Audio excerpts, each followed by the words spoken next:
Hello everyone, welcome to one stop study, a unique way of learning.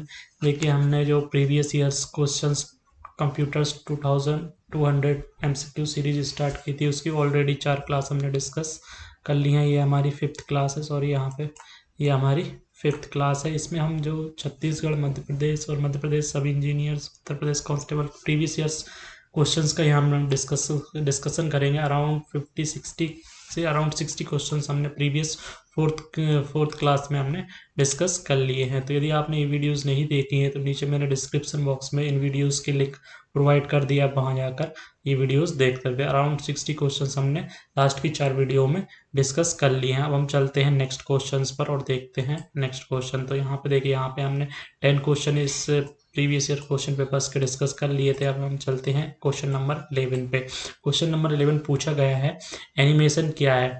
तो animation, what is an animation? Picture information, provide motion to still picture, taking out, print out, changing the picture into graph. तो animation क्या होता है? तो इसका जो सही answer होगा वो आपका स्थिर चित्रों को गति देना, ये हमारा एनिमेशन कहलाता है। Provide motion to still picture is known as an animation. हम एनिमेशन के बारे में थोड़ा और देख लेते हैं कि एनिमेशन क्या होता है। तो देखिए, animation is a method in which figure are manipulated to appears as moving image. इसमें क्या करते हैं कि जो फिगर्स आपकी इमेजेस होती हैं उनको हम ऐसा दिखाते हैं कि हम मूविंग इमेज की तरह दिखती हैं। इसमें क्या किया जाता है, each picture is shot on a film one at a time and is shown at a rate of 20 picture पर सेकेंड। इसमें क्या होता है कि एक पिक्चर को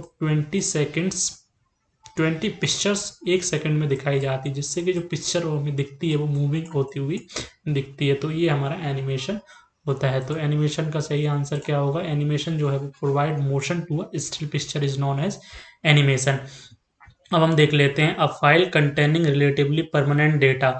जो फाइल परमानेंट डेटा कंटेन करती है, कंटेंट रखती है अपने पास, उसको हम क्या बोलते हैं? यहाँ पे आपके 4 ऑप्शन है, random file, transaction file, master file, sequential file.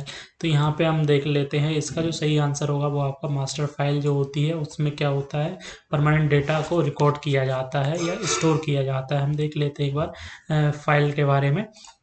देखिए, फाइल हम दोनों देख लेते हैं। मास्टर फाइल जो होती है उसमें आपका परमानेंट डेटा रिकॉर्ड किया जाता है, परमानेंट डेटा कंटेन करती है। तो मास्टर फाइल देखते हैं।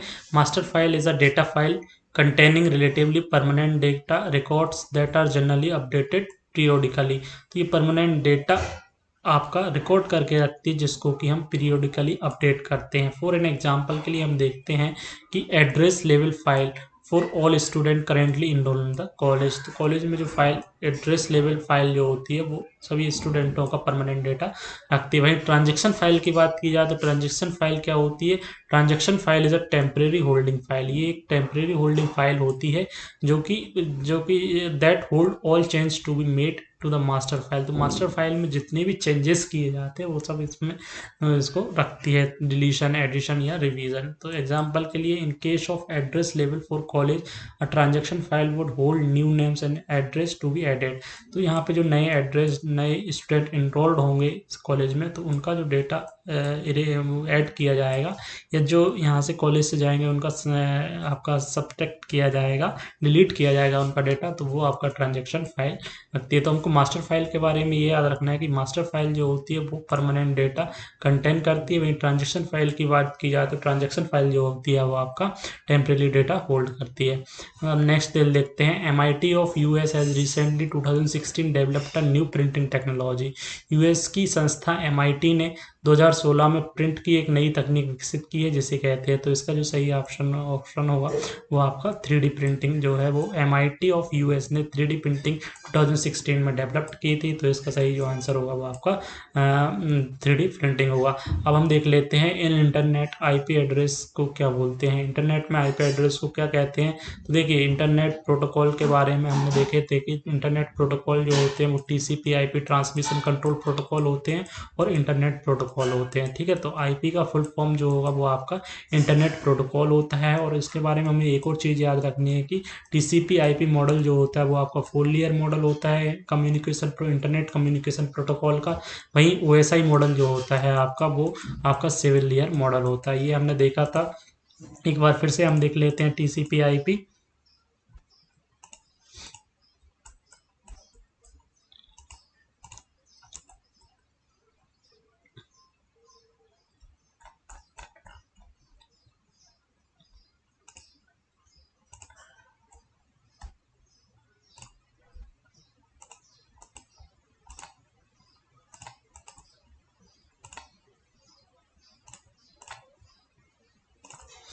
देखिए हम एक बार और देख लेते हैं ट्रांसमिशन कंट्रोल प्रोटोकॉल और इंटरनेट प्रोटोकॉल। तो देख ली उसका जो सही आंसर ऑप्शन हमसे जो क्वेश्चंस पूछा गया था कि इंटरनेट प्रोटोकॉल में आईपी एड्रेस का फुल फॉर्म क्या है, तो internet IP address is called internet protocol. तो इसका जो सही आंसर होगा इंटरनेट प्रोटोकॉल होगा। हम इंटरनेट प्रोटोकॉल को एक बार और देख लेते हैं। लास्ट की वीडियो में क्लास 4th में भी हमने इनको डिस्कस किया था कि ट्रांसमिशन कंट्रोल प्रोटोकॉल और इंटरनेट प्रोटोकॉल क्या होते हैं। तो जो इंटरनेट कम्युनिकेशन प्रो के लिए जो प्रोटोकॉल यूज़ किए जाते हैं वो आपके OSI मॉडल यूज़ किया जाता है, दूसरा आपका TCP/IP internet protocol model use किया जाता है। TCP का फुल फॉर्म होता है आपका ट्रांसमिशन कंट्रोल प्रोटोकॉल, वही इंटरनेट प्रोटोकॉल का फुल फॉर्म IP का फुल फॉर्म होता है इंटरनेट प्रोटोकॉल। इंटरनेट प्रोटोकॉल की बात की जाए तो इंटरनेट प्रोटोकॉल जो होता है वो आपका 4 लेयर होता है। 4 लेयर कौन कौन सी होती है?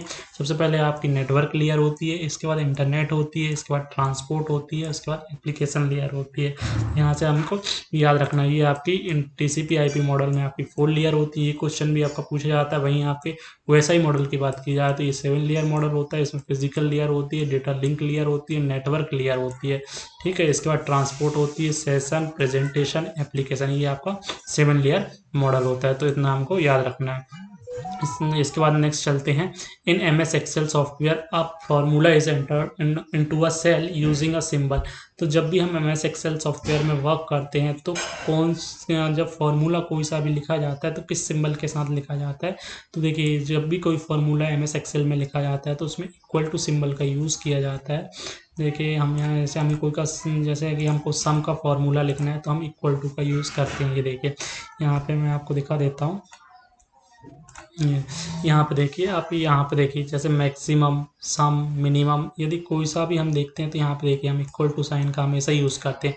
तो MS एक्सेल में फॉर्मूला लगाने के पहले इक्वल टू काउंट, आपका रैंडम नंबर, एब्स्ट्रैक्ट, अपर, लोअर केस, ये सब करने के लिए हम यहाँ देखिए यदि हमको सम का फॉर्मूला लगाना है तो इक्वल टू लगाएंगे, इसके बाद सम लिखेंगे, ठीक। इसका सम लिखने के बाद ब्रैकेट के अंदर हमें जिस भी सेल्स को लेकर A1 से लेकर हमको A2 तक जहाँ तक भी हमें सम करना है उसको हम कर देंगे। तो इस तरह हमें यहाँ पे MS एक्सेल में फॉर्मूला लिखा जाता है। तो इसका जो सही आंसर होगा वो आपका MS excel software a formula is entered into a cell using a symbol. तो यहाँ पे इक्वल टू सिंबल का यूज़ किया जाता है। हम यहाँ पे देख लेते हैं वेबसाइट निर्माण है तो फ्री ओपन सोर्स सॉफ्टवेयर कौन सा है? तो कॉफ़ी कप जो होता है वो आपका फ्री ओपन सॉफ्टवेयर है वेबसाइट के निर्माण हेतु। इसके बाद देख लेते हैं निम्नलिखित में से which of the following is correct in a POS machine. तो पॉस मशीन तो आपको जानते हैं जो आपके पॉस मशीन्स यूज़ की जाती हैं आपके क्रेडिट डेबिट कार्ड को शॉपिंग करने के लिए। तो पॉस मशीन यहाँ पे कैशलेस ट्रांजेक्शन भी होता है उससे। पॉइंट ऑफ सेल इसका फुल फॉर्म होता है, डिजिटल पेमेंट होता ही है। तो ये सभी इसके सही आंसर हैं। तो इसका सही आंसर जो होगा वो ऑल ऑफ दिस इसका सही आंसर होगा। नेक्स्ट चलते हैं, विच protocol is used for the browsing website. देखिए ये भी हमने नेक्स्ट प्रीवियस वीडियो में डिस्कस कर लिया था। वेब ब्राउज़र का एक क्वेश्चन आया था कि कौन सा वेब ब्राउज़र है, तो हमने उस टाइम में डिस्कस किया था कि वेब ब्राउजिंग में जो प्रोटोकॉल यूज़ किए जाते हैं वो hypertext markup language hypertext transfer protocol hypertext transfer protocol का यूज HTTP प्रोटोकॉल का यूज़ किया जाता है। एक बार फिर हम देख लेते हैं वेब ब्राउज़र और सर्च इंजन हमने डिस्कस किया था, इसका एक बार फिर से हम देख लेते हैं। देखिए हमने ये वाला प्रीवियस वीडियो में डिस्कस किया था कि वेब ब्राउज़र क्या होता है? एक सॉफ्टवेयर एप्लीकेशन होता है जिसमें कि HTML फाइल का HTTP प्रोटोकॉल का यूज़ किया जाता है और जो फाइल्स होती हैं वो वेब पेज HTML फाइल आपकी यूज़ होती हैं। वहीं आप सर्च इंजन वेबसाइट होती है जहाँ से कि यूज़र अपनी जो इन्फॉर्मेशन चाहता है वो आपका सर्च इंजन डिस्प्ले करता है। हमने ये भी देखा था कि एग्जांपल ऑफ वेब ब्राउज़र क्या क्या होते हैं। तो क्रोम हो गया आपका, मोजिला फायरफॉक्स हो गया, मोज़ेक हो गया, इंटरनेट एक्सप्लोरर हो गया, ओपेरा, ये आपके क्या हैं? ये आपके वेब ब्राउज़र है। वहीं एग्जाम सर्च इंजन की बात की जाए तो याहू, गूगल, विंग, आस्क, ये आपके सर्च इंजन होते हैं। तो इतना आपको याद रखना है। तो इसका सही जो आंसर होगा वो HTTP protocol for browsing website के लिए आपका यूज़ किया जाता है। वहीं TCP प्रोटोकॉल हमने देख लिए, इंटरनेट कम्युनिकेशन प्रोटोकॉल है TCP। तो ये आपको याद रखना है। Which one of the following is a free open software operating software. तो ये ubuntu जो है वो आपका free open source operating software है। नेक्स्ट 20 क्वेश्चन, लास्ट क्वेश्चन पे चलते हैं कि ये एक एंटीवायरस सॉफ्टवेयर नहीं है, which is not an antivirus software. तो पाइथन जो होती है वो आपकी एक लैंग्वेज है, ठीक है। कोबॉल, पाइथन, ये आपकी सब लैंग्वेज होती हैं भाई। क्यूकील, कैस्पर, स्काई और नॉर्टन, ये आपके एंटीवायरस सॉफ्टवेयर होते हैं। एक बार हम और भी एंटीवायरस सॉफ्टवेयर देख लेते हैं, कौन कौन से आपके एंटीवायरस सॉफ्टवेयर होते हैं। ये देखिए, एंटीवायरस सॉफ्टवेयर के बारे में तो आपको पता ही है कि एंटीवायरस सॉफ्टवेयर क्या होता है। मेलवेयर से हमारे एंटीवायरस सॉफ्टवेयर जो होता है वो मेलवेयर से हमें प्रोटेक्ट करता है। हमें नॉर्टन हो गया, आपका क्विक होगा, मैकेफी हो गया, ठीक है, ये आपके सब क्विक, मैकेफी, पांडा, ठीक, विप्रे, ट्रेंड, ये सब आपके जो होते हैं, ये सब आपके एंटीवायरस सॉफ्टवेयर होते हैं। तो ये अबाउट 20 क्वेश्चंस हमने यहाँ पे इस प्रीवियस ईयर क्वेश्चंस डिस्कस किए हैं। Thanks for watching, thank you.